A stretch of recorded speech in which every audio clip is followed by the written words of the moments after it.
사연에 빠지다의 DJ 민영입니다. 오늘도 두 가지 사연 준비되어 있는데요. 끝까지 함께 해주실 거죠? 그럼 오늘의 사연도 함께 만나볼게요.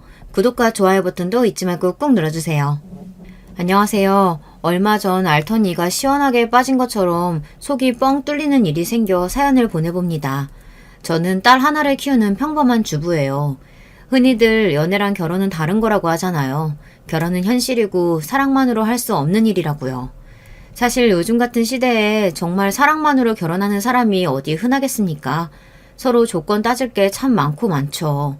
외모부터 시작해서 나이, 연봉, 직업, 자가 유무, 부모님 직업, 부모님 노후 대비는 되어 있는지, 술, 담배는 하는지, 건강은 어떤지. 결혼은 인생 최고의 장사라는 말이 괜히 나온 게 아닌 것 같아요. 여자는 어린 나이와 예쁜 외모, 남자는 능력이 무기가 되어 결혼 시장에 서로를 상품처럼 판매하고 이런 것들이 당연시 되어버린 사회지만 저는 좀 달랐습니다. 어렸을 적부터 내가 만약 결혼을 한다면 꼭 운명적인 상대와 영화 같은 사랑에 빠져 열정적인 연애를 한 후 사랑의 결실을 맺고 싶다는 생각을 해왔거든요. 아마 여자아이들이라면 어렸을 적에 공주와 왕자의 사랑 이야기를 보며 한 번쯤 그런 생각을 해봤을 겁니다. 백마탄 왕자님까지는 아니더라도 나도 언젠가는 저런 운명의 상대를 만나 행복한 결말을 맺겠지 하는 상상이요. 저와 남편의 만남은 그런 영화 같은 이야기까지는 아니더라도 제법 운명적이기는 했습니다. 적어도 제 생각에는 그래요.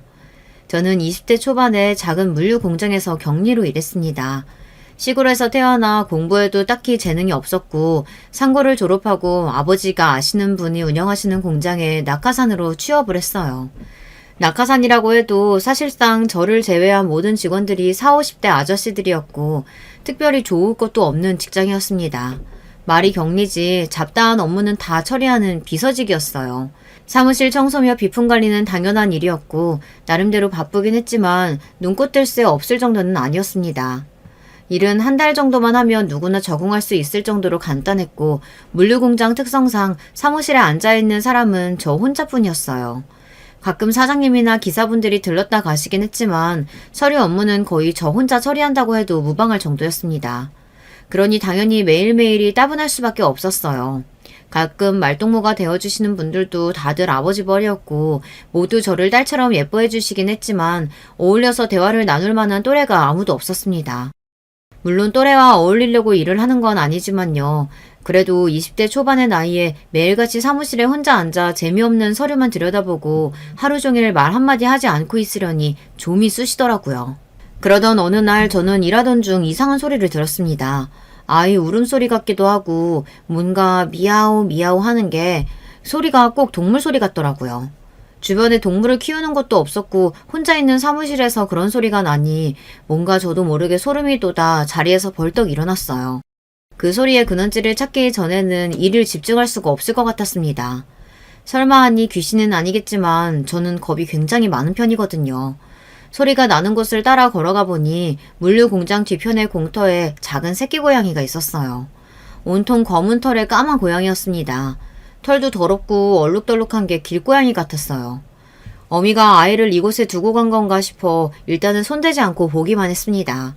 어디서 주워들었던 건데 길고양이 새끼를 귀엽다고 막 만지면 어미가 사람 손을 탄 줄 알고 두고 간다고 하더라고요. 그렇지만 며칠이 지나도록 어미 고양이는 찾아오지 않았고 고양이가 울어대는 소리에 머리가 아플 지경이었습니다. 사장님이나 다른 기사님들도 다들 그 고양이에 대한 이야기를 한마디씩 꺼내셨습니다. 대부분 그냥 고양이도 아니고 온몸이 까만색 검은 고양이다 보니 부정탄다, 재수없다며 가져다 멀리 내다버리라는 말씀을 하셨어요. 옛날 어르신분들은 검은 고양이나 까마귀처럼 새까만 동물들이 불행을 가져온다는 미신을 믿으셨잖아요. 그렇지만 저는 도저히 그 작은 생명을 내다버릴 수가 없더라고요. 조금 심심하던 차이기도 했고요. 그렇게 저는 공장 뒷마당 공터에서 아기 고양이를 키우기 시작했습니다. 매일같이 밥도 챙겨주고 물도 챙겨주고 씻겨주다 보니 점점 정이 들더라고요.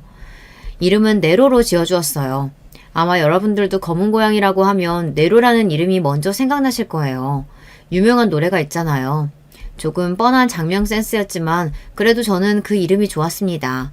처음에는 무슨 검은 고양이를 키우냐며 질색하시던 기사님들도 시간이 지날수록 네로와 친해지게 되었어요. 하루 종일 혼자 사무실을 지키며 일하던 제게 내로는 아주 좋은 친구가 되었습니다. 매일 아침 출근길이 기다려질 정도였어요. 여름 감기는 개도 안 걸린다는데 저는 매 여름마다 지독한 감기를 앓고는 합니다. 그해 여름에도 마찬가지로 독한 감기에 걸렸었어요. 열이 너무 올라 눈앞이 흐려질 정도였는데 제 몸보다도 가장 걱정되었던 것이 내로였습니다. 공장 사람들이 내로를 예뻐해 주시기는 해도 밥이나 물은 전부 제가 도맡아 챙겨주고 있었거든요. 며칠 동안 끙끙 앓느라 공장에 출근도 하지 못했으니 그동안 쫄쫄 굶고 있을 내로가 너무 걱정되었어요. 그렇게 몸이 조금 괜찮아져 출근을 하자마자 내로부터 찾으러 갔습니다. 분명 며칠 동안 먹지 못해 쓰러져 있을 거라고 생각했는데 내로는 너무나 멀쩡해 보였어요. 공장 사람들에게 물어봤지만 그 누구도 밥을 따로 챙겨주지 않았다고 했습니다. 혼자서 길거리에 있는 벌레라도 잡아먹은 건가 싶었지만 내로는 어렸을 적부터 사람 손을 타서 그런지 밖에 나가노는 것보다는 사무실 안에서 낮잠을 자는 것을 더 좋아하는 아이였어요. 도대체 누가 내로의 밥을 챙겨줬나 싶어 일부러 그날도 밥을 챙기지 않았어요.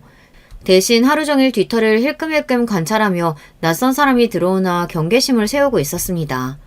그런데 점심시간쯤이 되자 건너편 건물에서 웬 젊은 남자가 나오더니 내로에게 참치캔 하나를 뜯어주는 겁니다. 물류 공장 뒤편에 있던 공터 반대편에는 카센터 창고가 있어요. 서로 어느 정도 거리도 있고 해서 지나다니면서 마주칠 정도는 아니라 한 번도 그 건물에 사람이 들락날락 하는 것을 본 적이 없었습니다. 이때다 싶어 사무실에서 급하게 튀어나가 남자에게 말을 걸었어요. 남자는 몹시 놀라는 눈치였습니다. 아마 여러분께서도 대충 눈치채셨겠지만 그 남자가 지금의 남편이 맞습니다. 나름대로 운명적인 첫 만남 아닌가요? 남편은 카센터에서 일하는 직원이었어요. 오며 가며 흘핏 보기로는 카센터 직원들도 다들 수염이 덥수룩한 아저씨들이었는데 남편처럼 젊은 직원이 있는 줄은 몰랐습니다. 남편은 저와 같은 시골 출신이 아니라 서울 사람이었어요. 그런데 큰아버지 댁에 내려와 카센터 일을 돕고 있다고 했어요. 남편도 맞은편 물류공장에 저 같은 젊은 여자가 일하고 있는 줄은 전혀 몰랐다고 하더라고요. 저희 둘은 그 일대에서 유일한 20대였고 자연스럽게 친해질 수밖에 없었습니다. 네로가 저희 둘을 이어준 큐피트였던 셈이죠. 그 뒤로도 점심시간마다 네로 밥도 챙겨주고 공터에 앉아 대화를 나누기도 하고 일이 끝나면 근처 식당이나 카페에서 데이트 아닌 데이트를 하기도 하며 사이가 점점 가까워졌습니다. 남편은 조금 무뚝뚝하고 말수가 적었지만 고양이를 챙겨주는 걸 보니 마음씨는 굉장히 따뜻한 사람 같았어요. 옛말에 동물을 사랑하는 사람 중에 나쁜 사람은 없다고들 하잖아요.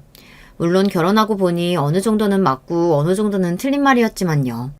어찌되었든 심심했던 공장 생활에 남편과 내로가 생기니 삶에 생기가 돌기 시작했습니다. 매일매일 출근길이 즐거웠고 남편도 저 덕분에 즐거워하는 눈치였어요. 저는 매사에 묻어난 남편과 다르게 가만히 있지 못하는 성격이거든요. 좋게 말하면 활발하고 나쁘게 말하면 정신이 없다고나 할까요? 잠시라도 둘 사이에 침묵이 있으면 어색함을 견디지 못해 먼저 말을 꺼내는 성격 있잖아요. 남편은 혼자서 북치고 장구치고 하는 제가 재미있어 보였던 모양입니다. 제 시덥잖은 농담에 그렇게 기계처럼 딱딱하던 사람이 웃어주는 모습이 참 좋았어요. 그 모습에 반해서 사귀게 되고 결혼까지 했는데 그 멋있던 사람이 지금은 다 어디로 갔는지 모르겠네요.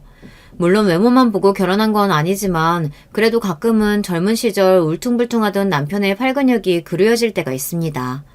결혼하고 저도 살이 많이 찌긴 했지만 남편은 거의 20kg가 넘게 쪄서 완전히 배불뚝이 아저씨가 다 됐거든요. 지금도 가끔씩 농담으로 완전 사기 결혼 아니냐고 말하곤 해요.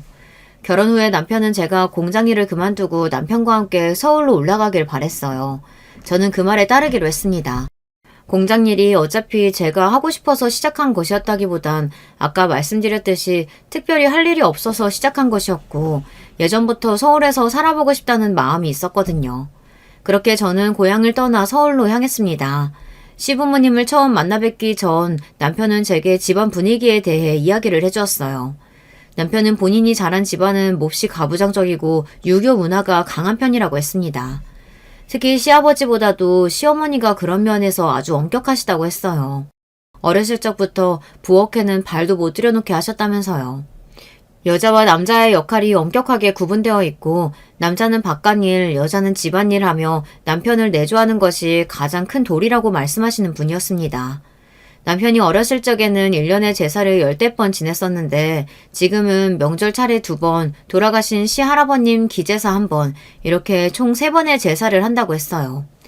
남편은 장남이었고 남편 밑으로 남동생 1명, 여동생 1명이 있었는데 남편이 말하길 본인이 생각해도 여동생이 많이 차별받고 컸다고 하더라고요. 어렸을 적부터 지독한 차별과 시어머니의 남아 선호 사상에 지쳐 견디다 못해 성인이 되자마자 집을 나가 가족들과 인연을 끊고 산다고 했습니다. 도대체 어느 정도길래 가족들과 인연을 끊기까지 할 정도인지 궁금했어요. 이야기만 들어도 집안 분위기가 굉장히 딱딱해 보였고 잔뜩 긴장해 땀으로 손바닥이 축축히 젖을 정도였습니다. 적어도 연애를 하는 동안 제가 느낀 남편은 그렇게 가부장적이거나 성차별적인 생각을 하는 사람은 아니었는데 도대체 시어머니는 어떤 분이실까 하는 생각이 들었습니다. 저는 3남매 중에 장녀로 태어났고 위로 오빠 1명, 아래로 여동생 1명이 있었습니다. 저희 부모님께서는 저와 동생 그리고 오빠를 전혀 차별하지 않고 키우셨어요. 오빠가 아들이라고 해서 뭔가 특혜를 더 받거나 챙겨주시는 경우가 없었고 오히려 오빠에게는 항상 마진이 네가 양보해야지, 동생들을 잘 돌봐야지 하며 엄하게 구셨습니다. 어머니 세대면 몰라도 저희 세대에 남자라고 더 챙겨주고 여자라고 홀대받는 집안이라니 그런 건 정말 다 옛날 이야기라고만 생각했는데 남편의 이야기를 듣고 많이 놀랐어요. 솔직히 말하자면 그때 정신을 차리고 파혼을 선언했어야 했나 싶기도 합니다. 그때 남편을 따라 서울에 올라왔지만 않았어도 시골에서 적당한 사람 만나 이런 고생하지 않고 잘 살 수 있었을지도 모르겠어요. 하지만 과거로 돌아가고 싶지는 않습니다. 지금 저에게는 너무나 소중하고 천사 같은 딸이 있으니까요. 어찌되었든 저는 운명적인 사랑을 믿는 여자였고 당시만 해도 남편이 그런 운명의 상대라고 생각했어요. 결혼은 상대방의 조건을 따져서 하는 게 아니고 사랑 하나만으로 모든 걸 믿고 하는 거라고요. 참 순진한 생각이었죠. 지금도 어느 정도는 맞는 말이라고 생각하기는 합니다만 그래도 조금 더 신중했으면 어땠을까 하는 아쉬움은 아직도 남아있네요. 남편이 이 이야기를 들으면 섭섭할지도 모르겠지만요. 그래도 오죽했으면 자식이 부모와 연을 끊고 도망갈 정도였겠습니까.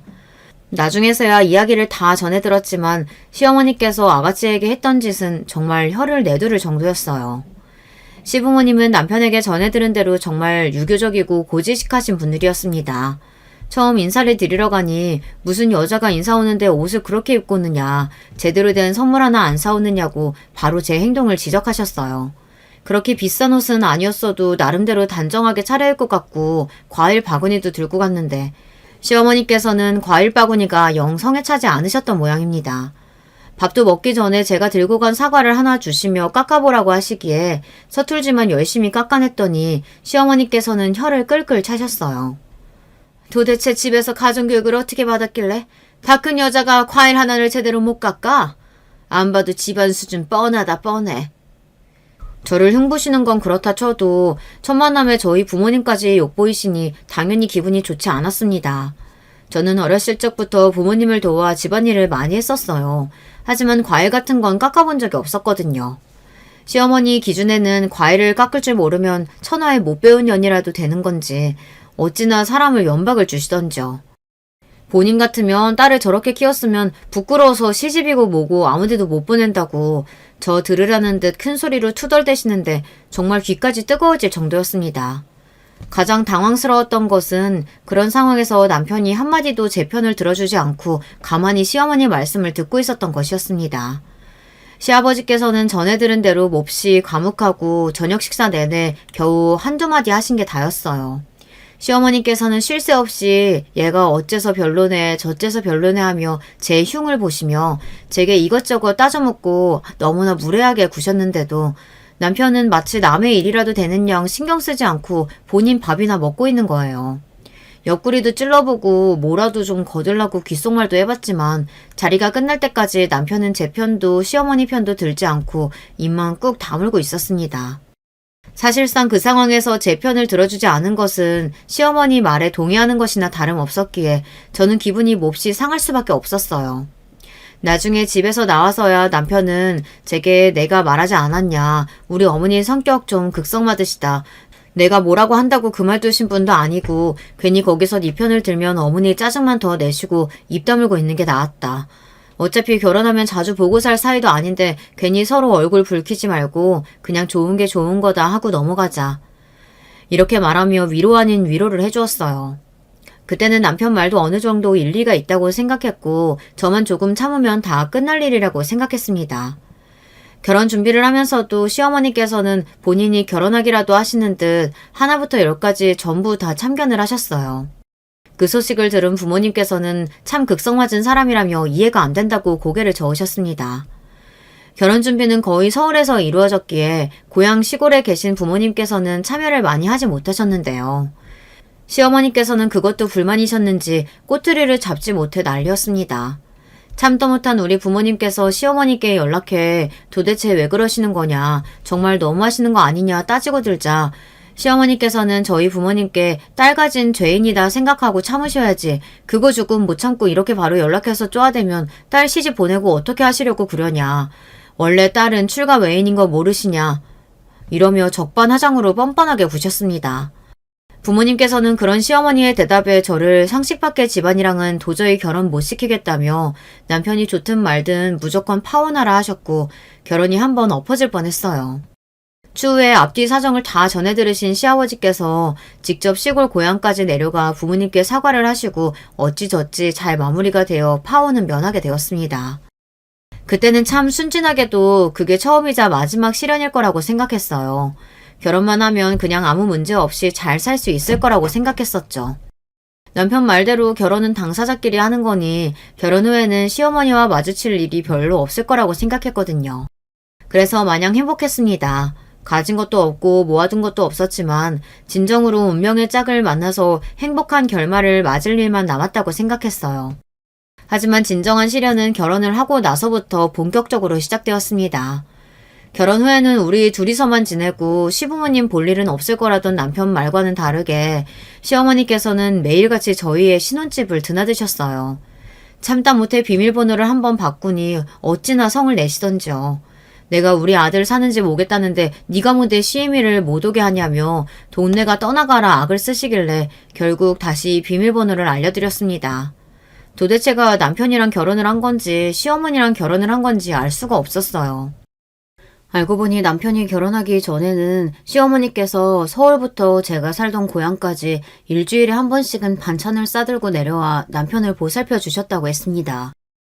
청소며 빨래며 시어머니께서 내려와 전부 다 해주시고 어린애나 다름없이 보살펴 줬더라고요. 어렸을 적부터 부엌에는 한 번도 들어가 본 적이 없던 사람이 혼자 산다고 했을 때 이상한 점을 느꼈어야 했는데 연애 시절에는 한 번도 남편이 지내고 있는 집에 가본 적이 없어 몰랐습니다. 평생을 시어머니의 보살핌 아래에서 자라서인지 남편은 지 손으로 밥 한 번 못 차려 먹는 인간이었어요. 밥도 못 차려 먹는 사람이 카센터에서 차 정비는 도대체 어떻게 하고 살았는지 모르겠습니다. 부모님 이야기를 전해 듣고는 집안일에 좀 서툴겠거니 생각은 했지만 정말 아무것도 할 줄 모르는 사람일 거라고는 상상도 못했어요. 남편에게 이제와 집안일 좀 도와라 말해봤자 평생을 걸쳐서 만들어온 습관이 고쳐질 리가 없었죠. 어차피 집에서 전업주부이라며 살림하고 있었으니 굳이 남편에게 집안일을 시킬 생각도 없었습니다. 물론 제가 없을 때 혼자 지낼 수 있을 정도는 되었으면 하는 바람은 있었지만요.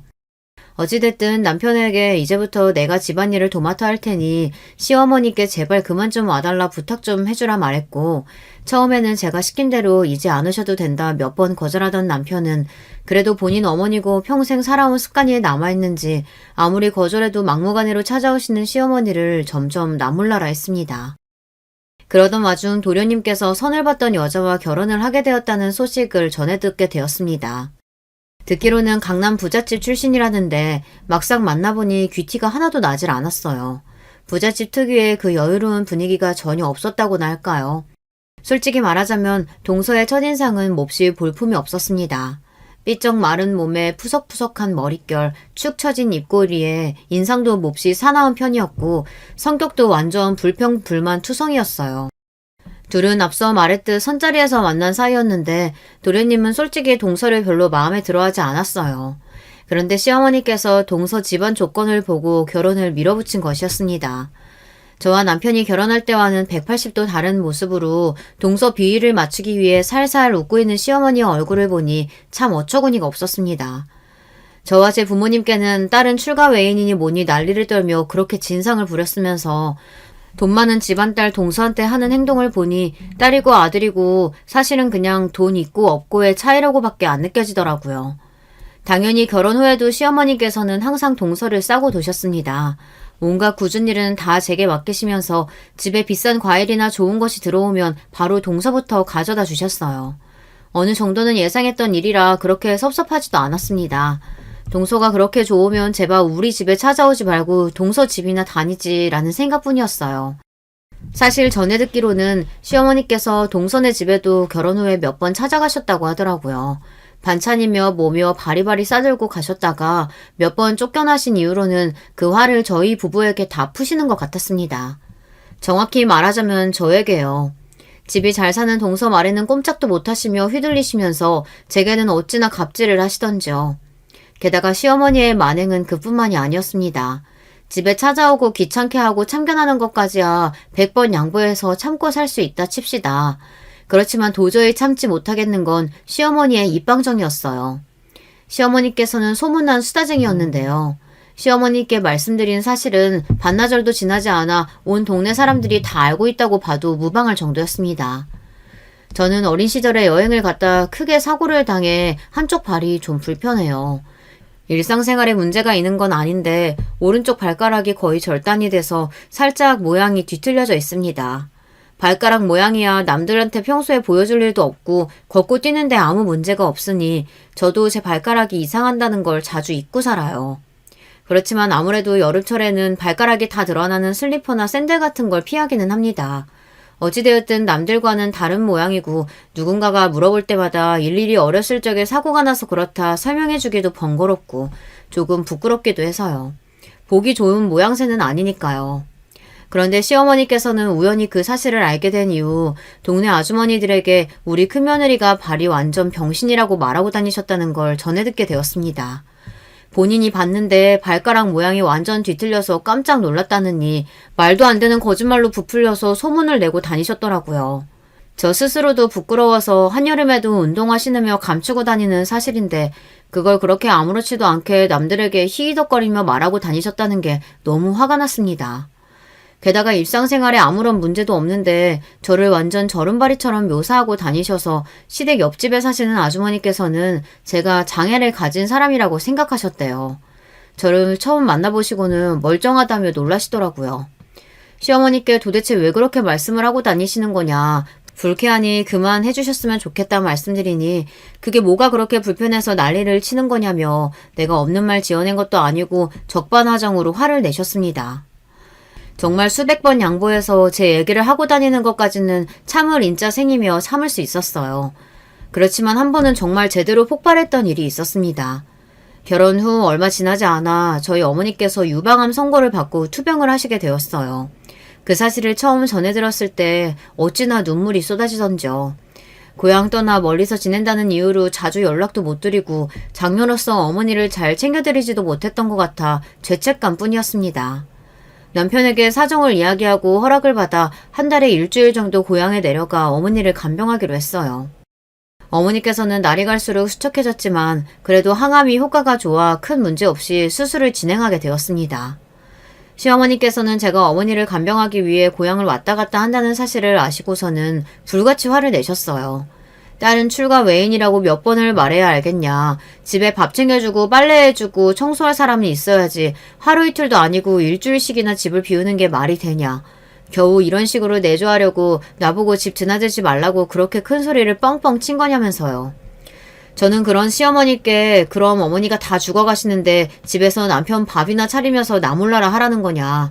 저는 도저히 그렇게는 못하겠다. 남편도 허락해준 걸 왜 시어머니께서 나서서 뭐라고 하시냐 따지고 들었고 시어머니께서는 얘가 어디서 윗사람에게 눈 똑바로 치켜뜨고 대드는 거냐며 기가 막혀 하셨습니다.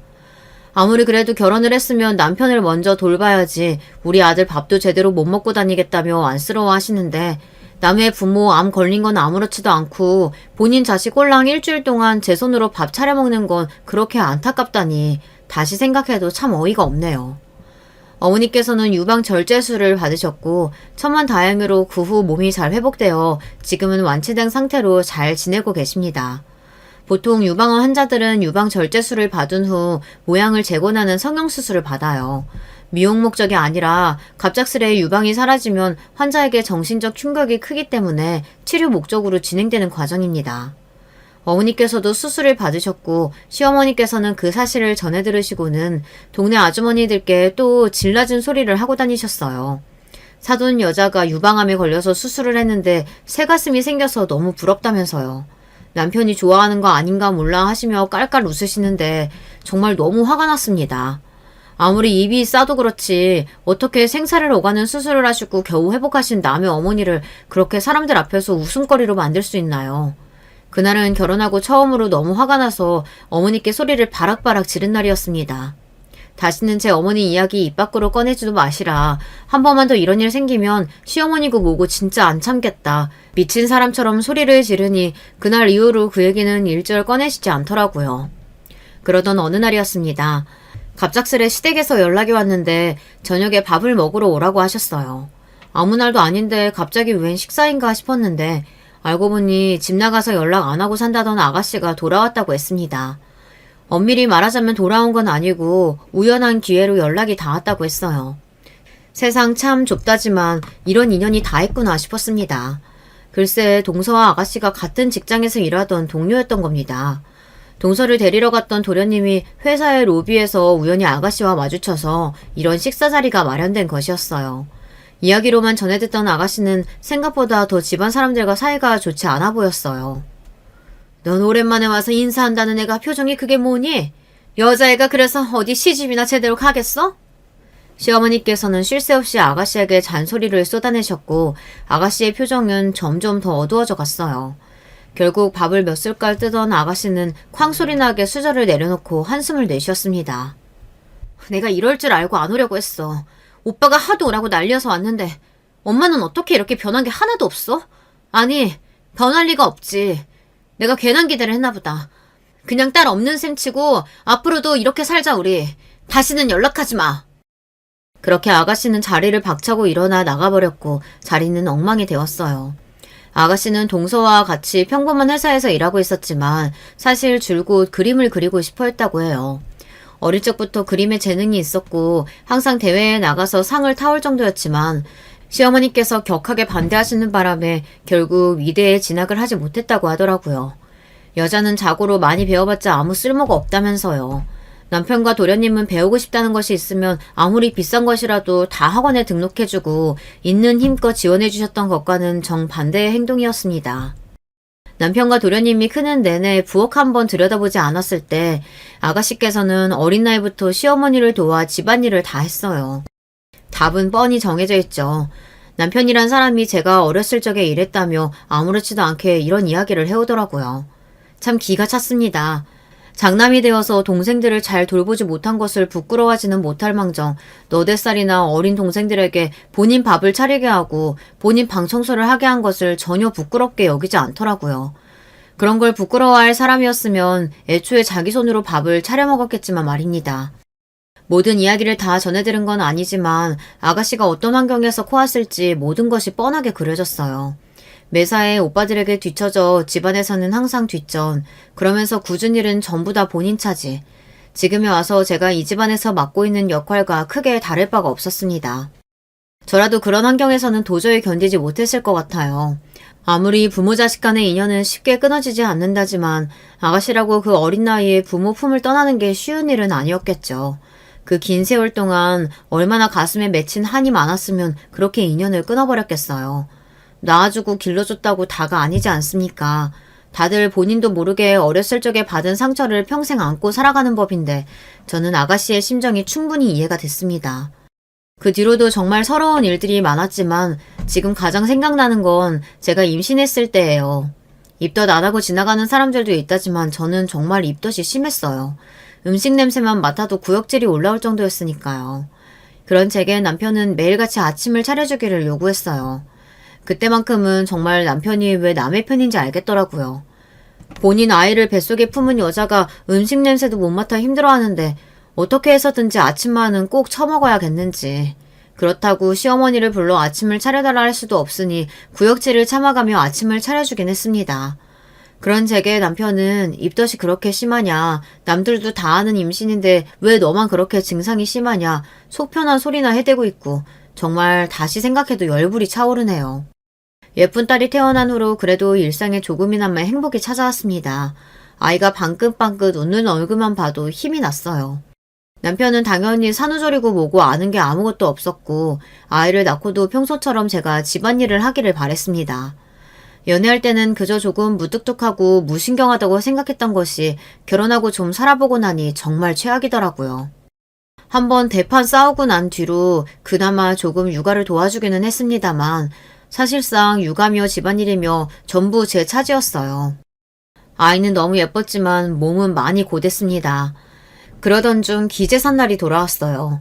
결혼한 후부터 명절이며 시할아버님 기제사까지 1년에 3번씩 꼬박꼬박 제사를 했고 그때마다 시댁에 가면 시어머니는 몸이 안 좋으시다며 하는 둥 마는 둥 동서는 바쁘다며 저녁쯤에 시댁을 찾아왔기에 사실상 거의 다 제 몫이었습니다. 그렇지만 이번 제사는 도저히 저 혼자서 할 수 없을 것 같았어요. 아이를 낳은 지 100일도 채 지나지 않았고 몸도 멀쩡하지 않은데 아이 돌보랴 제사 음식하랴 생각만 해도 끔찍했습니다. 어머님, 다름이 아니라 이번 제사 말인데요. 아시다시피 제가 애 낳은 지 얼마 안 됐잖아요. 몸 상태도 아직 안 돌아왔고 좀 쉬고 싶어서요. 뭐야? 나 때는 애 낳고 바로 밭 나가서 일하고 그랬어. 이게 어디서 엄살이야, 엄살은? 시어머니의 반응은 정확히 예상대로였습니다. 더 이상 상대할 힘도 없어 바로 동서에게 전화를 했어요. 동서, 잘 지내? 다름이 아니고 이번 제사는 좀 일찍 와서 같이 준비했으면 해서. 동서도 알다시피 내가 애 낳은 지 얼마 안 됐잖아. 몸이 예전 같지가 않네. 네? 저보고 제사 음식을 하라고요? 참나 어이가 없어서. 그냥 아줌마 쓰면 되잖아요. 아, 돈 없으시지? 제가 돈 내드릴 테니까 아줌마 불러서 하세요. 동서는 그렇게 전화를 끊어버렸고 참 기가 찼어요. 아무리 집 잘 산다고 한들 이건 너무 예의가 없는 거 아닌가 싶었습니다.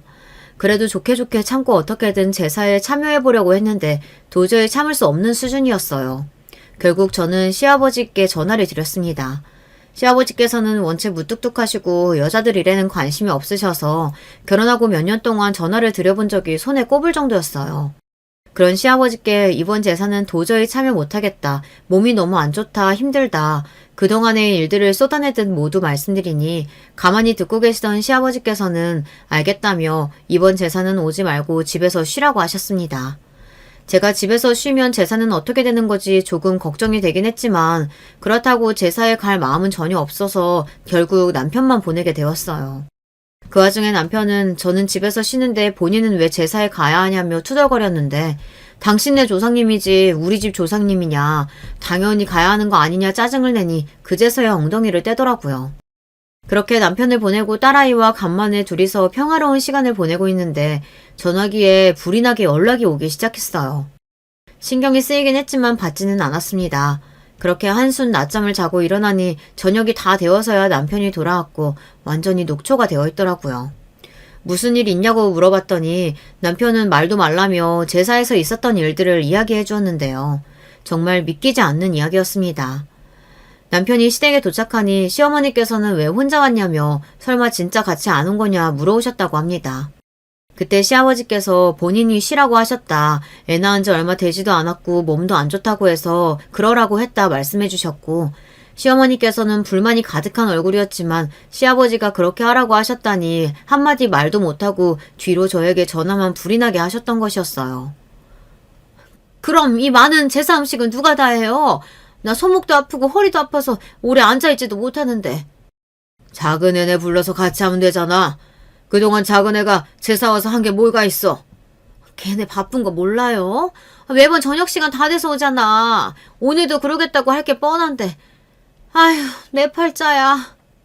시어머니께서는 투덜투덜대며 혼자서 제사 준비를 시작하셨고 아무래도 혼자 하기는 무리라고 생각하셨는지 결국 동서에게 전화를 하셨다고 해요. 예, 네 형님이 오늘 몸이 안 좋아서 제사에 못 온단다. 지금 네가 와가지고 나랑 같이 제사 음식 좀 해야겠다. 네? 아니 제가 분명 돈 주겠다고 아줌마 쓰라고 했는데 아줌마 안 부르셨어요? 제사 음식은 정성으로 하는 건데 무슨 아줌마는 아줌마야. 잔말 말고 지금 당장 와라. 저 지금 못 가요. 바빠요. 그럼 저녁에 갈 때 음식 좀 사갈게요. 됐죠? 아니, 얘가 지금 장난하는 것도 아니고 내가 너 좀 이뻐했다고 이렇게까지 경우 없이 굴어도 되는 거니? 지금 안 오면 한 소리 들을 줄 알아. 못 간다니까요. 그렇게 정성 중요하시면 어머니 혼자 하세요. 그렇게 동서는 전화를 끊어버렸고 시어머니께서는 몹시 역정을 내셨다고 해요. 한참을 고민하시던 어머니께서는 누군가에게 연락을 거셨는데 바로 아가씨였습니다. 당연히 아가씨는 처음엔 전화를 받지 않았지만 시어머니께서 하도 끈질기게 전화를 거니 결국 통화가 되었다고 하는데요. 시어머니께서는 오늘이 네 할아버지 제사인데 너 이런 식으로 조상님 무시하고 그러면 천벌 받는다. 아무리 네가 우리가 싫어도 부모 자식 연은 그렇게 쉽게 끊을 수 있는 게 아니다. 귀가 따가울 정도로 욕을 해대서 결국 아가씨께서 제사를 도와주러 오셨다고 하더라고요. 어렸을 적부터 시어머니 밑에서 구박받으며 제사를 수도 없이 도와서 그런지 아가씨는 완전히 제사 음식의 달인이라고 했어요. 아가씨가 온 지 1시간도 안 되어서 그 많던 제사 음식 준비가 다 끝났다고 하더라고요. 아가씨는 시부모님께 이번이 정말 마지막이다. 다시는 이 집에 올 일도 가족들 볼 일도 없을 거다. 할아버지께 인사드리고 가는 거라고 생각하고 온 거다. 자식으로서 도리는 이걸로 다 했다고 생각한다. 딱 잘라 말했고 그렇게 말하는 아가씨의 태도가 너무 단호해서 시어머니께서도 별 말을 더 붙이지 못하셨다고 했어요. 제사가 끝나고 나서야 시댁에 찾아온 동서는 아가씨를 보고 좀 놀란 눈치였대요. 그렇지만 아가씨가 별말 안 하고 아는 척도 안 하니 안심하고 평소처럼 떠들어대기 시작했다고 하더라고요. 아니, 제사 음식 사는 게 뭐가 어때서 그렇다고 그렇게 유난히세요? 요즘 세상에 하나부터 열까지 직접 하는지 별로 없어요. 돈이 그렇게 아까우세요? 제가 돈 드린다고 했잖아요. 하도 돈 말끝마다 돈 자랑을 해대니 결국 듣다 못한 아가씨가 소리를 빽 질렀다고 했어요. 여기서부터가 정말 놀랄 노자예요. 남편에게 이야기를 전해 듣는 내내 입이 안 다물어질 정도였습니다. 알고 보니 동서가 회사에서 따돌림을 당하고 있다고 하더라고요. 동서 성격이 워낙 모나고 이성한 구석이 많아서 사회생활하기 힘들 것 같긴 했었는데 그래도 밖에서는 안 그러겠지 싶었건만 안에서 새는 물 밖에서도 샌다고 남들에게도 똑같았던 모양이었습니다. 입만 열면 잘난 척에 돈 얘기에 남 무시하고 까내리고 뒷말이란 뒷말은 다 옮기고 다니니 하나둘 동서를 피하게 되고 점차 사무실 사람들 전부 동서를 싫어하게 됐다고 하더라고요. 본인 말로는 돈 많아서 회사는 그냥 취미로 다니는 거라는데 매일같이 회사에 불평불만 투덜투덜거리고 사무실 분위기를 망치길래 한 번은 상사가 그렇게 회사가 불만이고 취미로 다니는 거면 그냥 그만두라고 호통을 친 적이 있다고 했습니다. 그런 일을 겪고도 동서는 여전히 회사에 다녔다고 하더라고요. 회사 사람들도 본인 말처럼 돈도 많고 취미로 다니는 거면 때려쳐버리면 될 텐데 왜 저렇게까지 투덜대면서 회사에 붙어있는 건지 모르겠다는 반응이었다고 해요. 회사에 당신 빚쟁이 찾아오는 거 모르는 사람 없어. 저렇게 뻔뻔하고 입만 열면 거짓말인 여자가 도대체 누구랑 결혼했나 했더니 알고 보니 동서가 강남 출신의 잘 사는 집안 출신인 것은 사실인데 그건 다 옛날의 영광이고 동서 아버지 사업이 쫄딱 망한 후로는 빚더미에 시달리고 있는 처지였다고 하더라고요. 정말 들으면서도 어이가 없었어요. 어쩐지 잘 사는 집안 딸 치고는 품위도 없고 귀티도 안 흐르고 맨날 말로만 돈 많다 자랑을 해대지 비싼 물건 쓰는 꼴을 한 번도 못 봤는데 모든 퍼즐이 딱딱 들어맞는 느낌이었습니다. 아가씨는 앞으로 다시는 가족들하고 연락할 생각도 없고 어차피 곧 회사도 옮길 생각이었다며 정말 지긋지긋하다. 어쩜 며느리까지 저런 사람으로 수준이 맞게 들어왔냐면서 시어머니와 대판 말다툼을 하고 그대로 나가버렸다고 했어요. 며느리 한 명이 제사에 빠졌다고 그렇게 난리가 날 줄은 정말 몰랐습니다. 시어머니께서는 모든 사실을 아시고 충격의 뒷목을 잡고 넘어가셨다고 했어요. 다른 거 하나 안 보고 집안 배경 조건 맞춰 결혼한 건데 알고 보니 그 모든 게 거짓말이었다니 그럴만도 하죠. 이건 사기 결혼이다. 이혼을 한 해 만에 제사상 앞에서 난리를 치는 통에 결국 시아버지께서 다들 조용히 하고 집으로 돌아가라 호통을 쳐서 자리가 마무리되었다고 하더라고요. 아무래도 제 잘못은 없긴 하지만 다 제가 제사에 안 가서 일어난 일이니 그래도 좀 신경이 쓰이기는 했어요. 동서한테 연락이라도 해봐야 하나 하던 차에 호랑이도 제 말하면 온다고 딱 동서에게 전화가 왔습니다. 이거 다 당신이 계획한 거지? 그 여자도 당신이 부르라고 한 거 아니야? 제사 음식 좀 하는 게 뭐가 그렇게 힘들다고 이 난리사단을 만들어. 책임져. 너 때문에 이혼당하게 생겼으니까 책임지라고. 조금이나마 남아있던 미안한 마음이 쏙 들어가는 순간이었어요. 울컥하는 마음에 저도 더 이상은 참지 않고 그동안 쌓아왔던 말들을 쏟아냈어요. 이게 어디서 반말이야. 너 그동안 그렇게 잘난 척 다 하더니 사실은 쫄딱 망한 집안이라면서. 내가 이런 말까지 안 하려고 했는데 보통 사람이 돈이 있으면 주변에 똥파리라도 꼬이기 마련이야. 근데 네 주변에는 아무도 없는 거 보면 모르겠니? 네 인성이 얼마나 파탄났으면 회사에서까지 따돌림을 당하겠어. 남들 욕하기 전에 본인부터 돌아봐. 돈 많은 게 다가 아니야. 아니지, 이제는 너 돈도 없구나. 그동안 돈 많다고 너 싸고 들던 어머니가 뒷목 잡고 넘어가는 꼴 보니 기분이 어떻지? 너 그 거짓말만 아니면 아무것도 아닌 인간이잖아. 없다가도 생기고 있다가도 없어지는 게 돈이야. 누구보다도 네가 더 잘 알잖아. 이번 기회에 그 썩어빠진 인간성 좀 고쳐. 할 말을 다 쏟아내니 속이 정말 시원했습니다. 그렇게 전화를 끊어버리니 당연히 바로 전화가 불이 나게 왔고 받을 생각은 전혀 없었어요.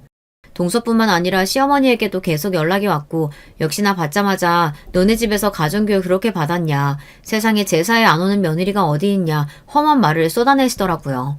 평소 같으면 그냥 가만히 다 듣고 있었겠지만 더 이상 저도 다 참아주고 살 생각이 없었습니다. 어머니 자꾸 가정교육 운운하시면서 저희 부모님 욕하시는데 그러는 어머니도 남편 가정교육 잘못 시켰다. 이 나이 먹도록 지 손으로 밥 하나 제대로 못 차려 먹는 게 말이나 되냐.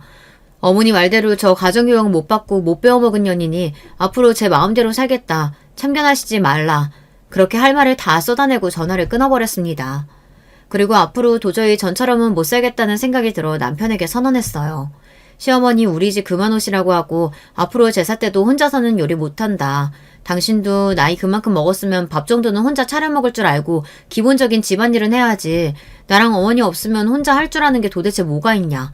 앞으로는 당신 하녀처럼 하나부터 열까지 다 안 해주겠다 말하니 남편은 발끈하더라고요. 본인도 하면 잘한다. 당신 마음대로 해라. 누가 들으면 당신이 엄청 큰일 하고 있는 줄 알겠다면서요. 그런 남편을 보며 콧방귀를 뀌었습니다.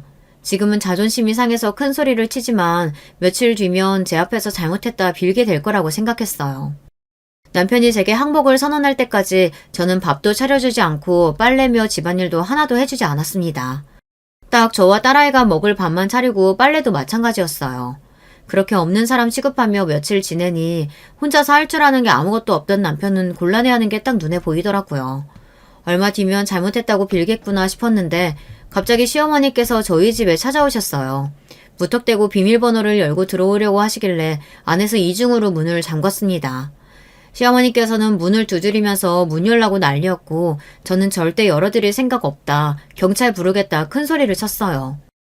결국 시어머니께서는 저희 집에 한 발자국도 들어오지 못하시고 돌아가셨고 역시나 남편이 시어머니께 SOS를 친 거였더라고요. 며칠째 밥도 제대로 못 먹고 있다는 남편의 연락을 받은 시어머니께서는 불이 나게 반찬을 해서 저희 집으로 달려오셨던 것입니다. 소식을 듣고 어떻게 어머니를 문 앞에서 쫓아낼 수 있냐며 펄쩍 뛰는 남편에게 앞으로도 연락 없이 찾아오시면 절대 문 열어드릴 생각 없다. 예전처럼 다 참아주고 이해해주고 살지 않겠다 말하니 남편은 결국 뱃기를 들었습니다. 진작부터 이렇게 했어야 하는 일인데 제가 너무 미련한 부인이었던 것 같아요. 앞으로 명절이며 제사며 가서 딱 제가 할 만큼만 하고 지금처럼 바보같이 다 참아주고 살지는 않을 겁니다. 동선에는 결국 이혼을 하기로 했다더라고요. 솔직히 말해서 사기 결혼이나 다름없긴 하지만 조건만 보고 결혼한 도련님이나 결혼을 강요한 시어머니도 잘한 게 없다고 생각합니다. 요즘 시대에 사랑으로 결혼하는 사람이 어딨냐 하지만 서로 조건만 보고 결혼하는 행태가 그리 바람직하지는 않잖아요. 저부터가 조건보다는 사랑으로 결혼한 사람이기도 하고요. 물론 결과가 썩 성공적이지는 않은 것 같긴 합니다만. 어찌됐든 미우나 고우나 제 남편인데 앞으로도 지지고 볶고 잘 살아봐야죠. 결혼 생활 동안 정말 혼자서 마음고생 몸고생 많이 했었는데 이제서야 뭔가 속이 뻥 뚫린 기분이에요. 진작부터 할 말 다 하고 살 걸 내가 뭐가 부족하다고 그렇게 매사에 내내거리면서 고개 숙이고 살았던 건지 모르겠습니다. 물론 앞으로도 남편이 속을 썩이기도 하고 시댁과도 갈등이 생길 수 있겠지만 저 스스로의 마음가짐이 이전과는 완전히 달라졌으니까요. 앞으로 자라날 제 딸아이를 위해서라도 매사에 조금 더 현명하게 대처할 수 있는 엄마이자 부인 그리고 며느리가 되고자 합니다. 여기까지 제 긴 사연 들어주셔서 감사합니다. 다들 좋은 하루 되시길 바랄게요. 여러분, 두 번째 사연 시작하기 전에 좋아요, 구독 꼭 눌러주실 거죠? 그럼 두 번째 사연 바로 시작합니다. 안녕하세요. 어느 때부턴가 유튜브에서 이런 사연 채널을 찾아 들으시는 분들이 많더라고요. 저희 엄마를 비롯해서 비슷한 연령대 분들이 꽤 들으시던데 저도 몇 번 들어봤어요.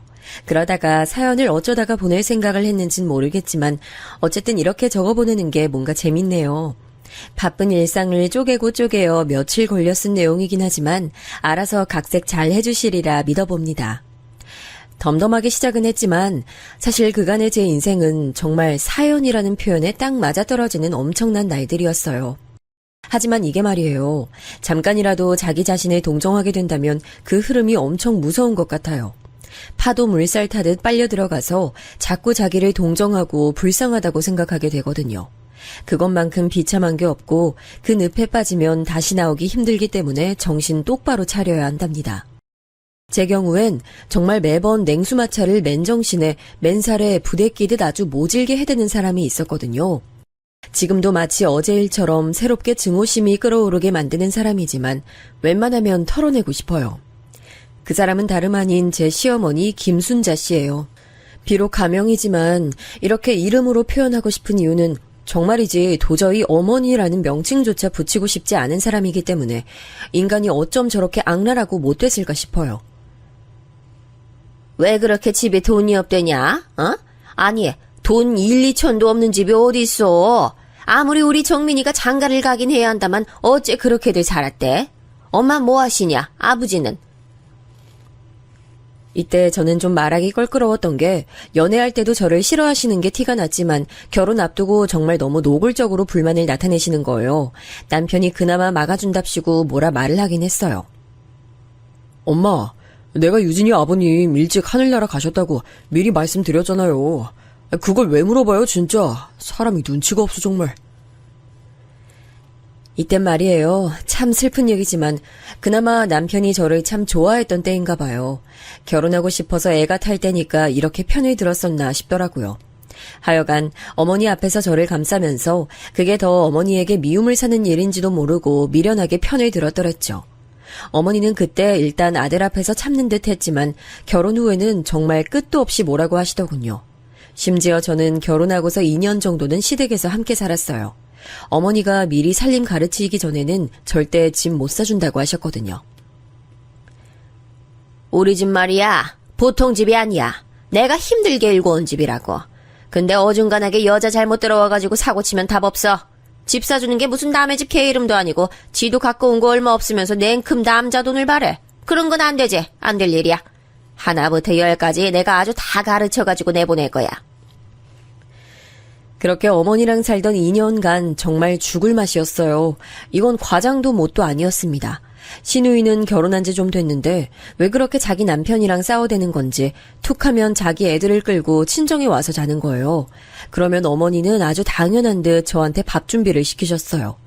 보통의 시어머니들이 다 그렇듯 저한테 반말이며 막말을 마구 해대면서 말이죠. 야, 가서 밥 좀 안 쳐라. 마트 가서 장도 보고. 야, 거기 물 떨어지잖아. 얼른 행주로 닦아 얼른. 어머니는 정말 머리끝부터 발끝까지 저를 너무나 함부로 대하는 게 절로 느껴졌어요. 시키는 것도 한 번에 막 4-5가지를 시켜댔고 그중에 하나라도 제가 빠뜨리면 멍청하다면서 쭝을 대시더군요. 아니 일머리도 없고 멍청하고 대체 어디다 써먹냐? 아이 하여간 며느리라고 이런 걸 얻었으니 내 아들이 가서 주워온 걸 내가 누구한테 한탄을 해 진짜. 아이고 내 팔자야.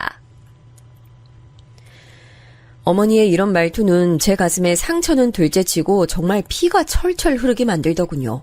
어쩜 그렇게 말씀을 모질게 해대시던지 게다가 시누이도 정말 만만치 않게 독한 인간이었어요. 제가 돈 없이 시집왔다는 걸 두고 그렇게 물고 늘어지며 은근히 까대는 거예요. 아니 우리 정민이 대단하지? 내 동생이지만 얘가 여간 잘난 애가 아니야. 옳게는 그거 확실히 알아야 돼. 진짜 복도 없지. 정민이가 장가를 이렇게 갔으니까 철민이라도 제대로 된 곳에 장가 보내야 돼.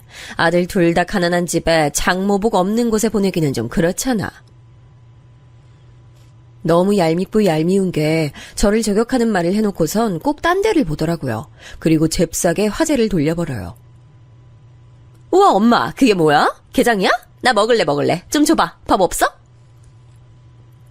제가 째려볼 틈도 주지 않고 그렇게 화제를 쓱 바꿔버리는 게 제 시누이였어요.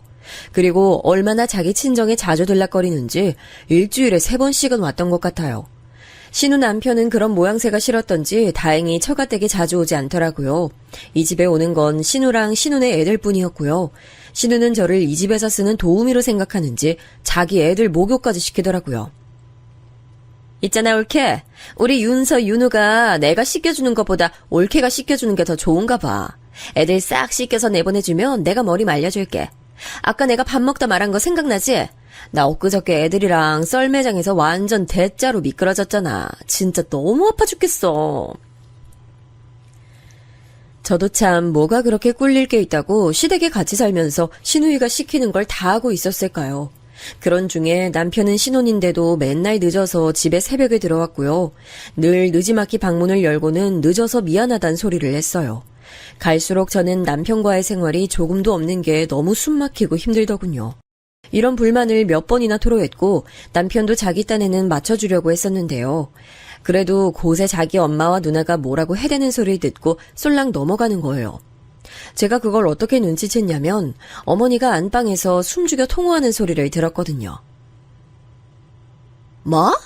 아이고 웃기고 앉았다 별소리를 다 듣네 내가 이 나이에 며느리 눈치 보고 살아야겠냐? 너 말이야 정민아, 너 귀한 아들이야. 왜 그렇게 잡혀 살아? 네가 뭐가 모자란데, 어? 이때 순간적으로 뜨끔하면서 누가 봐도 제 얘긴지 알겠더라고요. 그러고서 저는 슬쩍 밖으로 나가 산책을 했는데 그러고 잠깐 후에 돌아오니 어머니는 아주 날카롭게 따지시는 거예요. 어디 갔다 오냐? 젊은 애가 뭐 그렇게 밖에 볼 일이 있어? 집에 할 일이 얼마나 산더미처럼 많은데. 가서 얼른 빨래 걷어와. 좀 이따가 혜진이랑 윤서, 윤우 밥 먹으러 올 거야. 이런 생활들이 계속되니까 기절하겠더라고요. 툭하면 신우네 애들 들이닥쳐서 밥 먹어대고 간식 먹고 밤에는 신우가 저한테 애들 씻기는 것까지 시켜서 재우고 가고 저는 새벽에야 남편 얼굴 보고 겨우 잠들려 치면 어머니는 저부터 건드려가며 깨워요. 곧 죽어도 옆에서 코 골고 있는 자기 아들은 건드리지 않습니다. 그때 어머니가 정말 고질적으로 맨날 해대는 소리가 있었으니 저는 아직도 그 말이 제 골을 울릴 정도로 선명해서 아주 이골이 나요. 네가 뭐가 힘드냐? 우리 아들이 훨씬 고생하고 있지. 잔말 말고 빨리 나와. 이 말에 온갖 울상 죽을상 다 하면서 진짜 저 밑에서부터 끓어오르는 울음을 억지로 참아가며 겨우겨우 밖으로 나왔던 게 생각나요. 어머닌 말이에요. 심지어 제가 아플 때도 절대 쉴 틈을 주지 않아요. 이거 무슨 60년대 말도 아니고 신파 드라마에 나오는 옛날 며느리들 이야기 같지 않나요? 가끔 친정엄마랑 통화할라 치면 어머니는 매섭게 생긴 눈으로 계속 쏘아보며 무슨 말을 하는지 아주 노골적으로 엿듣더라고요. 어쩌다가 제가 친정이라도 다녀오려고 하면 아주 죽을 기세로 저를 쥐잡듯 잡아요. 너는 아주 근본이 틀려먹었어. 아니 시댁에 얹혀 사는 주제에 제대로 해먹는 것도 없고 머리는 멍청해가지고 뭐가 그리 잘라서 친정 가서 들어왔는다고 그러냐? 네 엄마가 왔다 가라디? 어머니는 우리 엄마를 니네 엄마라고 부르면서 절대 사돈이란 단어를 쓰지 않더군요. 하다못해 우리 엄마가 저랑 자유로이 보기 힘드니 수박이랑 과일들을 사가지고 시댁에 찾아오신 적이 있었는데요. 어머니는 정말 너무너무 싫어 죽겠다는 티를 내는 거예요. 그냥 과일만 받아가지고 정말 한 10분, 20분 됐을까요? 곧장 우리 엄마를 나가게 만드는 거예요. 아이고 사돈 조금 있으면 딸내 와요. 보시다시피 집도 엉망이고 지금 할 일이 많아요. 나중에 시간만 있게 오세요. 그때 내가 연락하라고 하겠습니다. 그러면서 정말 내쫓듯 엄마를 내보냈고 엄마는 아주 머쓱한 얼굴로 현관에서 신발을 신었어요. 그러고 문을 나서는 엄마 뒷모습을 보는데 아찔하더군요. 내가 대체 왜 이러고 있을까? 난 뭘 위해 결혼을 했길래 내가 뭘 잘못한 게 있어서 이런 취급받아가며 이렇게 뒷집 순이처럼 살고 있나 싶었어요. 아빠 없이 엄마랑 둘이 사다 오던 중에 학교에서 왕따도 당하고 힘든 일도 겪었지만 이렇게 처절하게 상무시를 당하며 살아본 적이 없었거든요. 시기는 어느새 2년쯤 됐고 저는 남편에게 아주 큰 결단을 표했어요. 오빠, 우린 계속 이렇게 어머니랑 같이 사는 거야? 시간 지나면 나가자고 하지 않았어? 나 솔직히 말할게. 나 계속 이렇게 어머니랑 같이 살기 힘들어. 오빠는 이해 못 해주겠지만 나 스트레스 너무 많이 받아서 살이 이렇게나 빠졌어. 그 정도는 오빠도 알지 않아? 이때 정말 얼마나 한이 맺히던지 말하면서 피로감에 숨도 잘 안 쉬어지더군요. 남편은 그때 가운데서 치이는 게 자기도 싫었던지 본인도 어느 정도 생각은 했다고 하는 거예요. 결국 시간이 좀 걸리긴 했지만 우리는 크게 멀리 벗어나 보지도 못하고 5분 거리에 있는 집을 얻게 됐답니다. 그래도 저는 정말 단칸방이라도 어머니랑 붙어있지 않는 환경이 된 게 믿을 수가 없더라고요. 그 전갈처럼 날선 눈, 조금이라도 잘못 부르면 악을 쓸 것 같은 그 성난 입, 정말 그림자만 대충 봐도 저한텐 끔찍한 인간 군상이었어요. 그런데 말이에요. 저한텐 그렇게 뱀처럼 독살 맞고 마구 함부로 대하면서 며느리들은 아주 발밑에 깔고 밀면서 놀려던 우리 어머니가 있죠. 어떻게 그렇게 달라질 수가 있을까요? 똑같이 며느리를 봤는데 엄청 벼르면서 며느리 잡고 살겠다던 분이 말이에요. 갑자기 세상 자애롭고 현명하고 중립 잘 잡아주고 자상한 시어머니로 변한 거예요.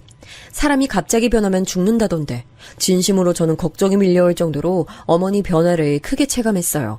저뿐 아니라 신우조차 질투할 정도로 어머닌 그렇게 아주 다정다감한 분으로 변했어요.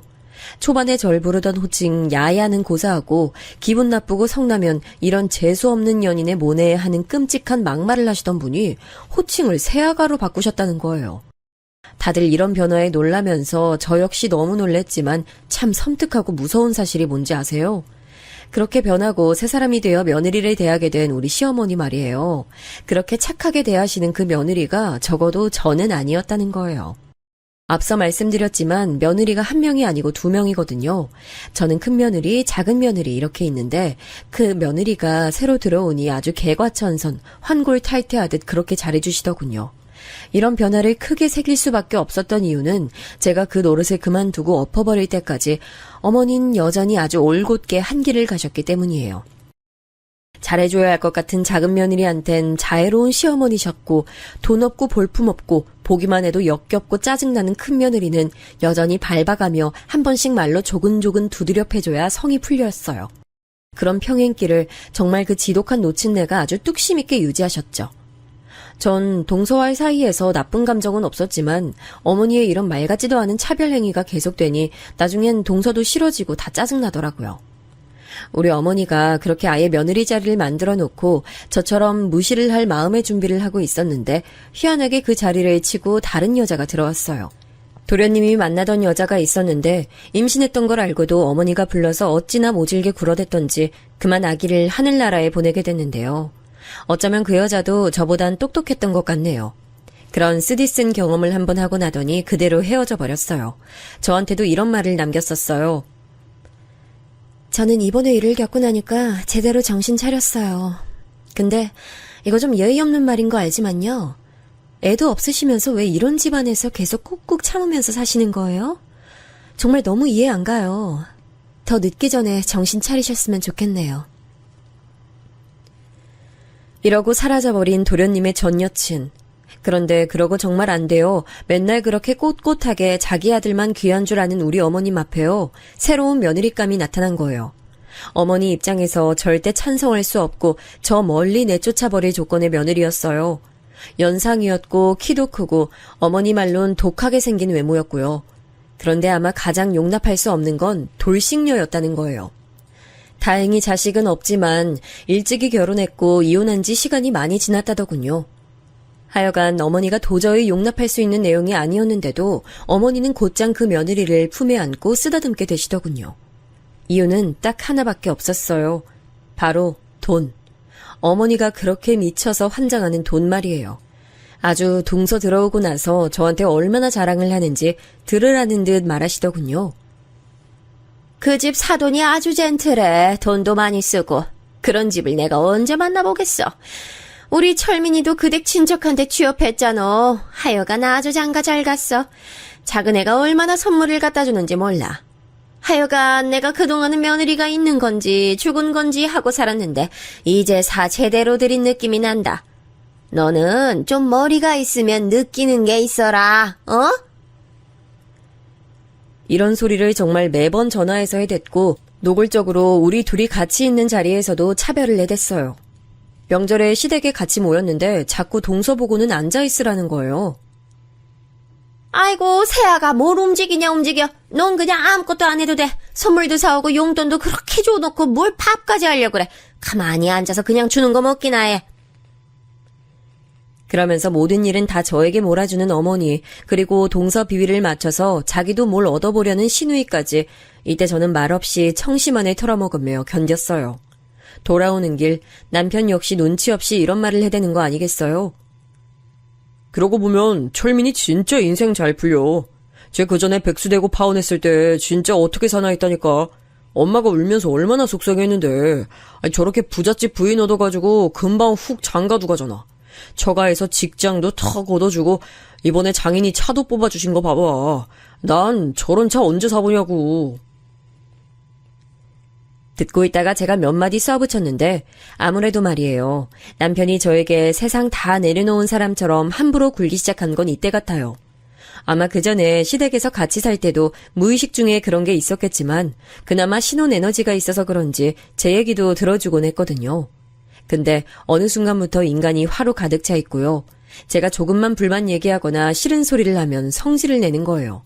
눈을 이글거리며 여차하면 정말 물리적으로 뭐라도 저지를 기세로 말이에요. 야, 시끄러워. 한 번만 더 말하면 너 진짜 후회한다. 그만 얘기해, 시끄러우니까. 제가 뭘 그렇게 대단한 잘못을 했다고. 저는 그냥 남편이 너무 자기 눈하며 엄마 편만 들고 제 앞에서 저를 함부로 대하니까 표현을 했을 뿐이거든요. 오빠 진짜 왜 그래? 나는 내 의견 말도 못해? 아까 어머니가 동서랑 나한테 어떻게 하는지 봤잖아. 나한텐 계속 일 시키시고 나는 밥도 못 얻어먹었어. 집에 가서 뭔가 빨리 먹어야 될 것 같은 생각뿐이라고. 오빠는 내가 밥이나 먹고 있는지 챙겨봤어? 20명 다 되는 식구들 밥하면서 허기라도 채웠는지 봤냐고. 사실 생각해보면 제가 뭐 그리 심한 말을 했나요? 이 상황을 보고 그냥 상상만 해봐도요. 정말 100번 양보해서 사연 들어주시는 어머님 아버님들. 제가 본인 딸이라고 생각하면 가슴 아프지 않으세요? 우리 시어머니만 해도 본인 딸이 명절에 가서 반나절 설거지한 게 그렇게 약올라 죽겠는 분이거든요. 사위랑 싸워서 냉전 중인 것도 속상하고 사위 죽일 놈이라며 그렇게 욕을 하시는 분이에요. 근데 우리 남편은 말이에요. 이후로 정말 제가 믿을 수 없을 정도로 충격을 받았던 한참 시간이 지났는데도 잊혀지지 않는 일을 제게 저질렀어요. 아, 안 되겠다. 너 저쯤에서 세워줄 테니까 내릴래? 뭐? 전 당연히 잘못 들은 줄 알았어요. 나중에 그 의미가 뭔지 깨닫고 있는 와중에도 홧김에 어떻게 이런 말을 하나 싶어 기가 막혔고요. 하지만 남편은 진심이었어요. 진심으로 자기 옆에서 이렇게 자기네 가족 욕을 하는 여자가 꼴보기 싫고 짜증났던 겁니다. 얘를 태우고 가는 게 너무 짜증나고 싫으니 근처 역 입구 쪽에서 적당히 내려준 거예요. 내리라고? 지금? 지금 여기서? 아니, 가만히 있어봐. 저기 사거리, 역 앞에서 내려줄게. 혼자 알아서 적당히 가. 집 근처잖아, 어차피. 저랑 시댁을 떠나 마트를 갔다가 돌아오는 길이었는데 아무리 가까운 길이라지만 자기 기분 나쁘다고 내리라니요. 결혼 생활 내에 이런 경험을 한 적이 없는데 진짜 어이가 없더라고요. 정말 서글픈 게 뭐냐면 왜 결혼 생활은 길어지면 길어질수록 시댁을 대하는 것도 경력이 높아져 가는데 왜 아무도 그 값을 안 쳐주는 걸까요? 당연하게 생각하고 외려 더 바라는 것만 많아지고 저를 괴롭히지 않으면 못 견디겠는 것 같더라고요. 더 묻지 않고 내려서 걸어오는 동안 너무 기가 막히고 어이가 없어서 돌아다니는데 정말 서글픈 건 어디 마땅히 갈 데도 없더군요. 그러고 집에 들어갔는데 당연히 남편은 없었고요. 그날 새벽이 돼서 들어온 거예요. 그리고 며칠 지나서 남편은 자기가 생각해도 좀 너무 욱했다 싶었는지 미안하단 카톡 문자를 보냈어요. 뭐 미안하다면서 외식을 하자고 하더군요.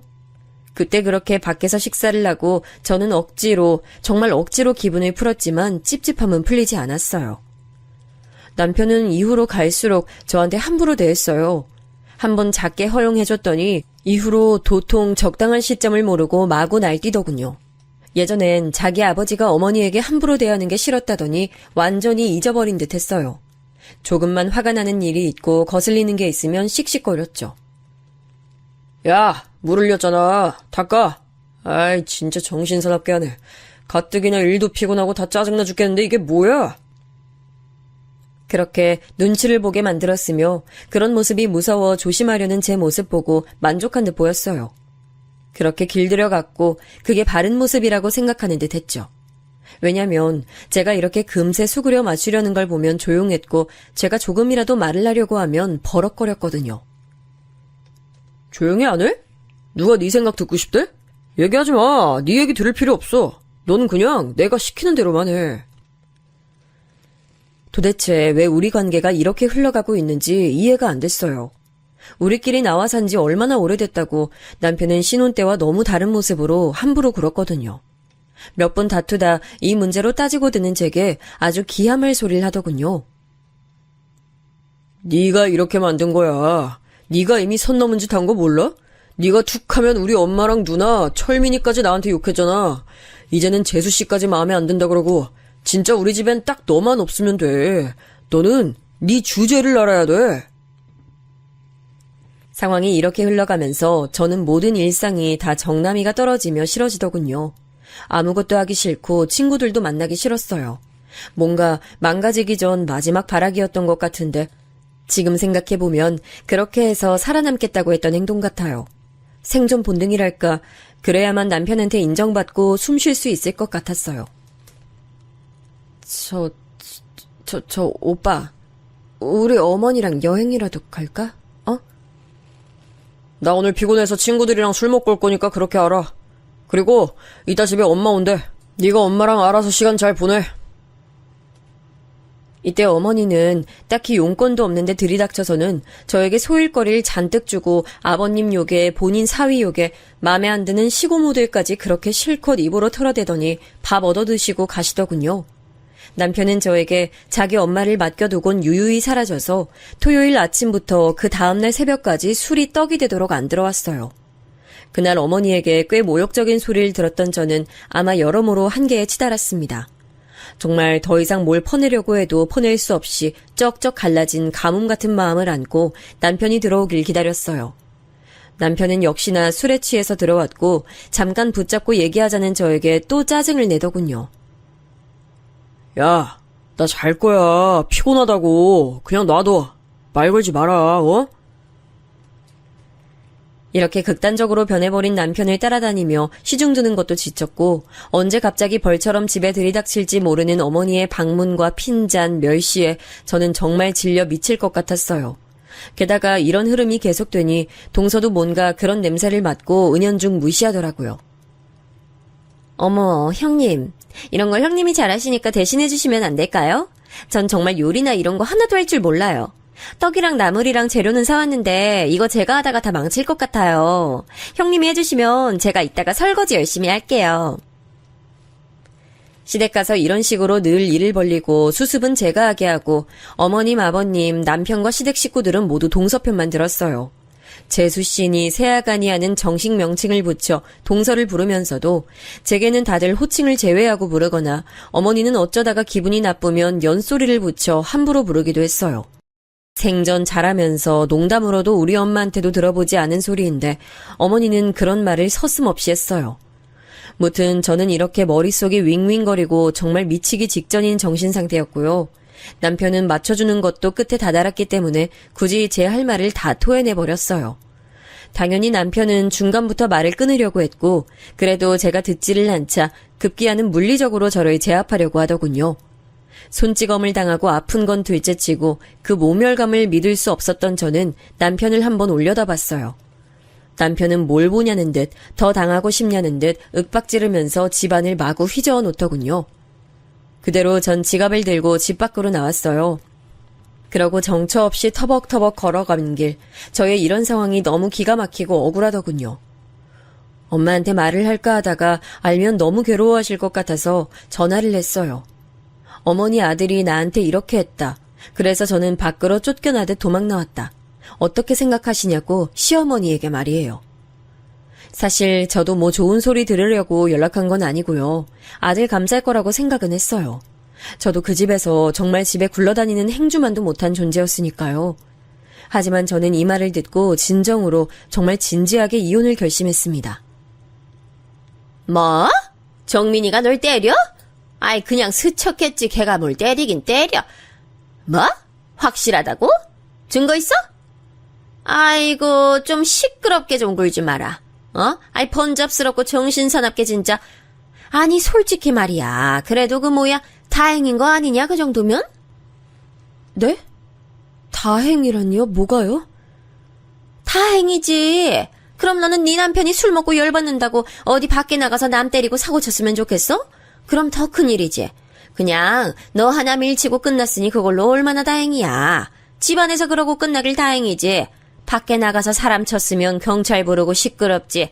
그냥 집안에서 적당히 불 끄면 된 거야. 그걸로 넘어가. 내 말 무슨 말인지 알겠어?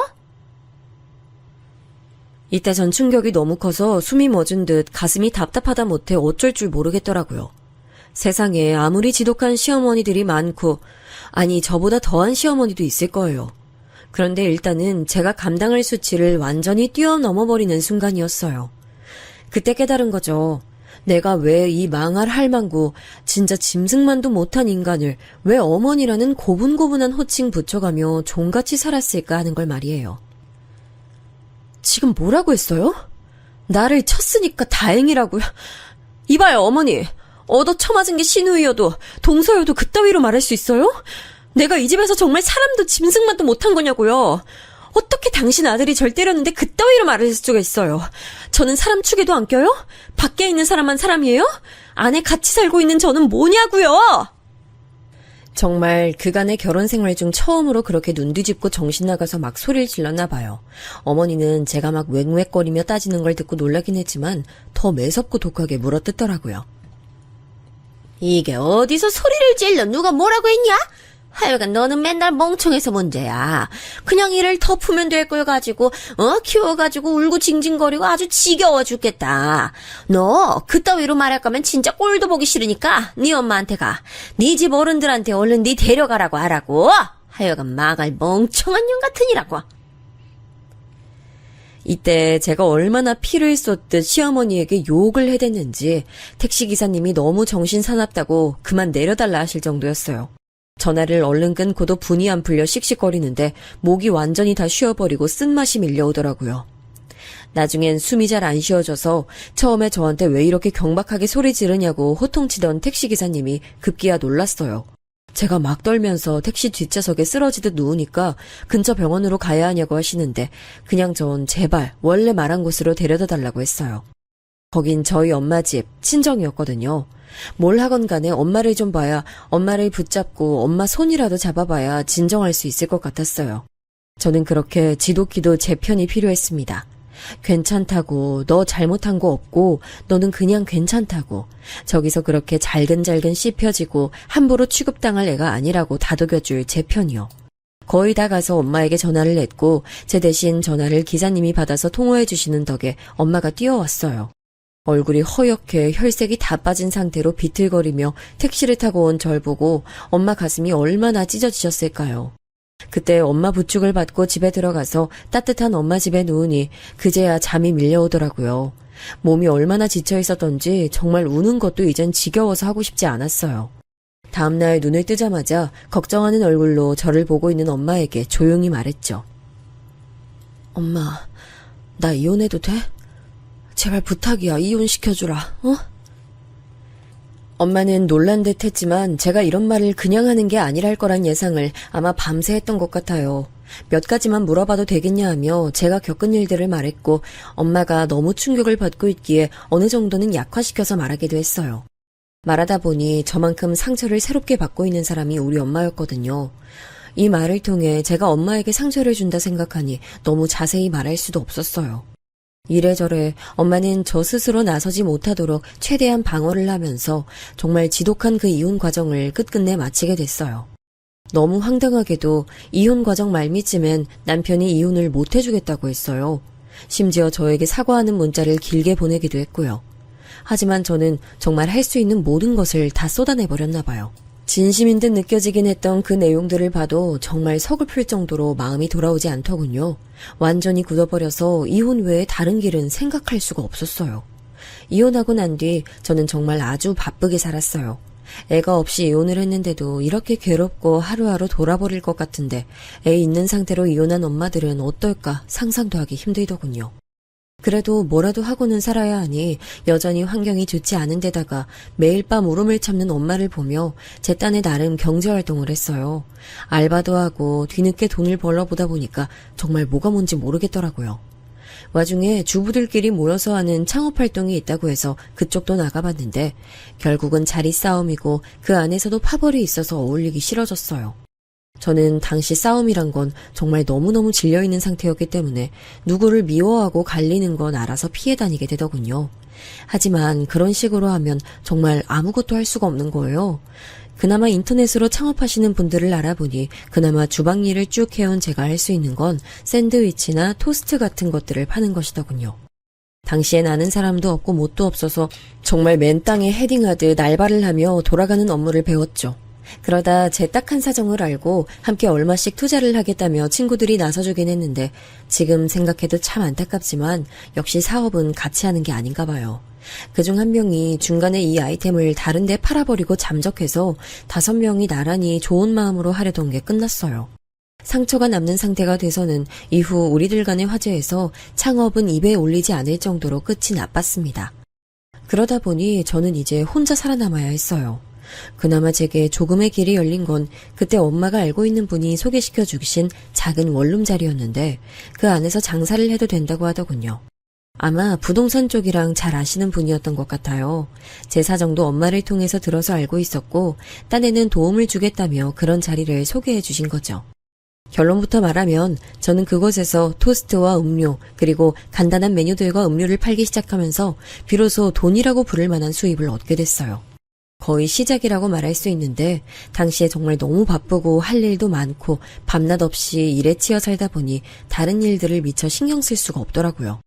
악을 쓰고 잊으려고 했던 것도 있지만 경제활동을 좀 해보겠다고 힘들게 살다 보니 제 큰 트라우마인 이혼을 크게 생각할 수 없었어요.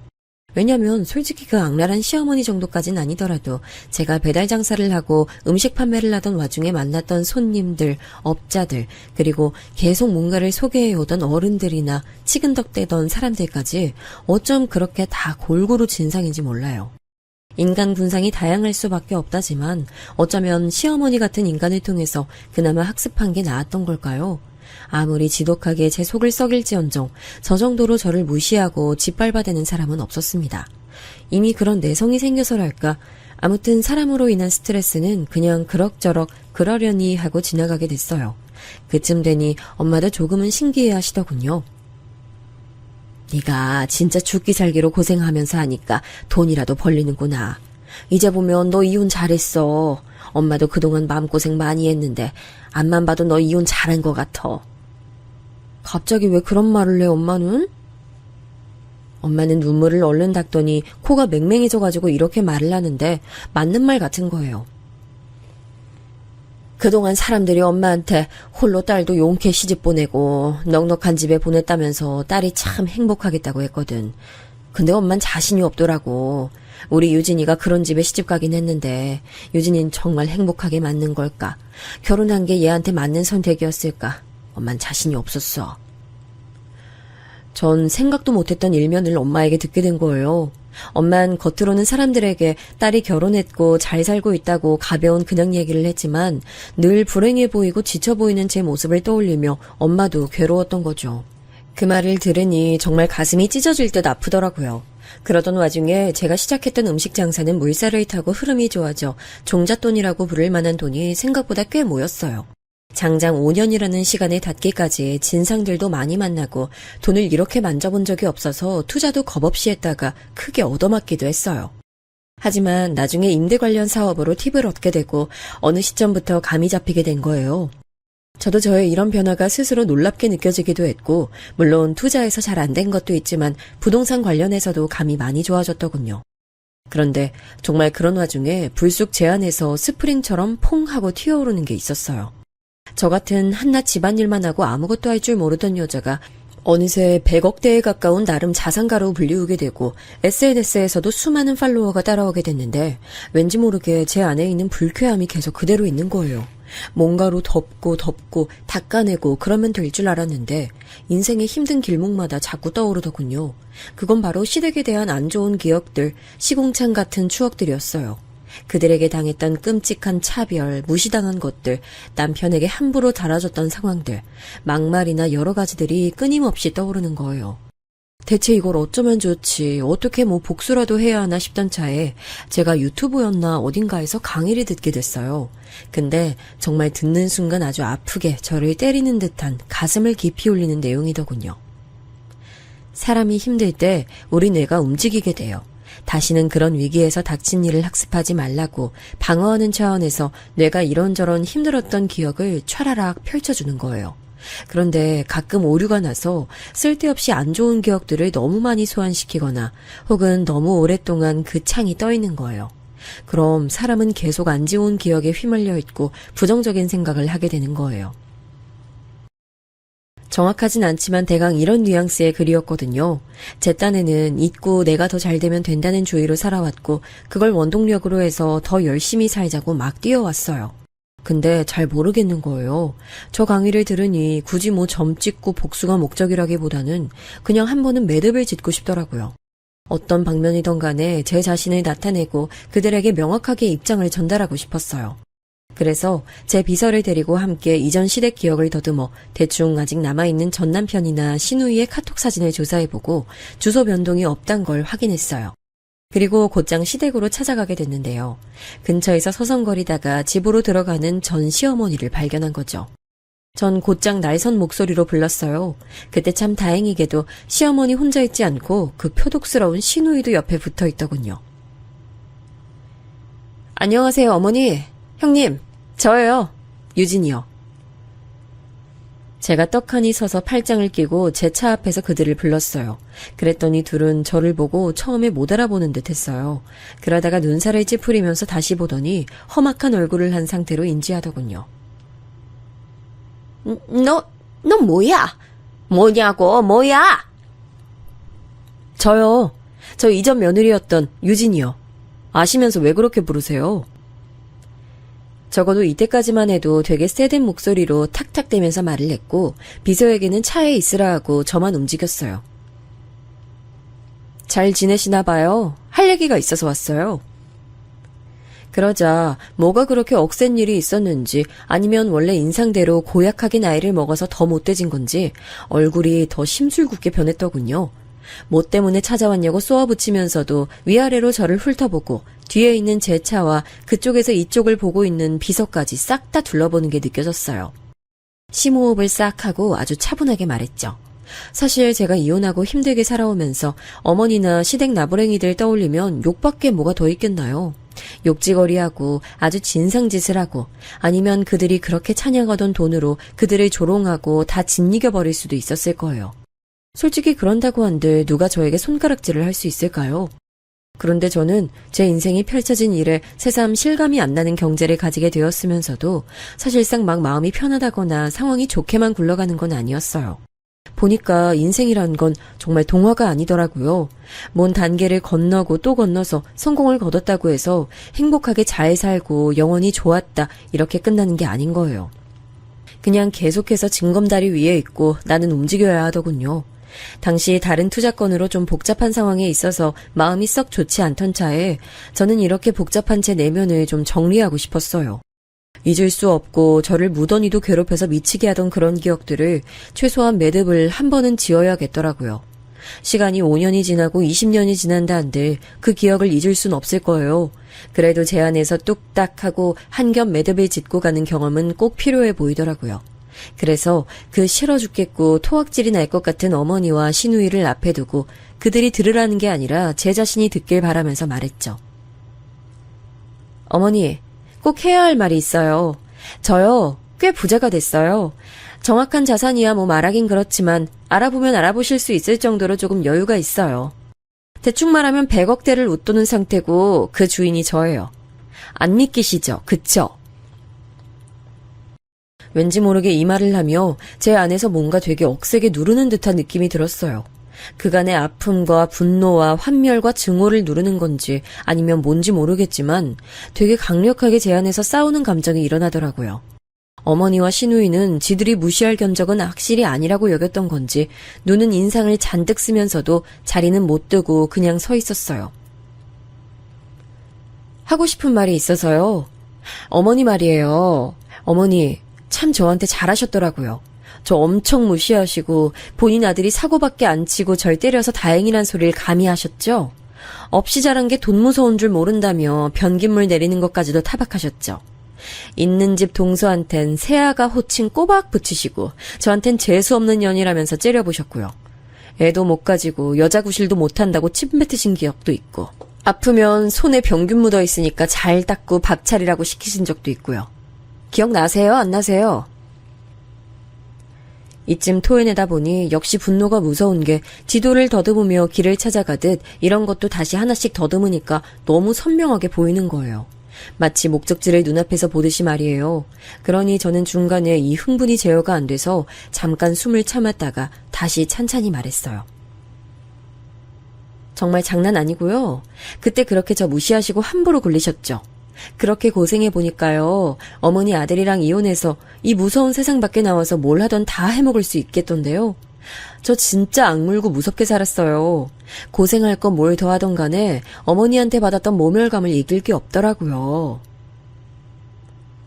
이때 숨이 또 잘 안 가눠져서 내쉬는 동안 신우이랑 어머니는 뭔가 무서운 일이라도 당하게 될 것 같았던지 처음엔 그 화나있던 눈이 점점 공포에 치닫는 듯 했어요. 아, 안심하세요. 저 딱히 뭐 할 생각 없어요.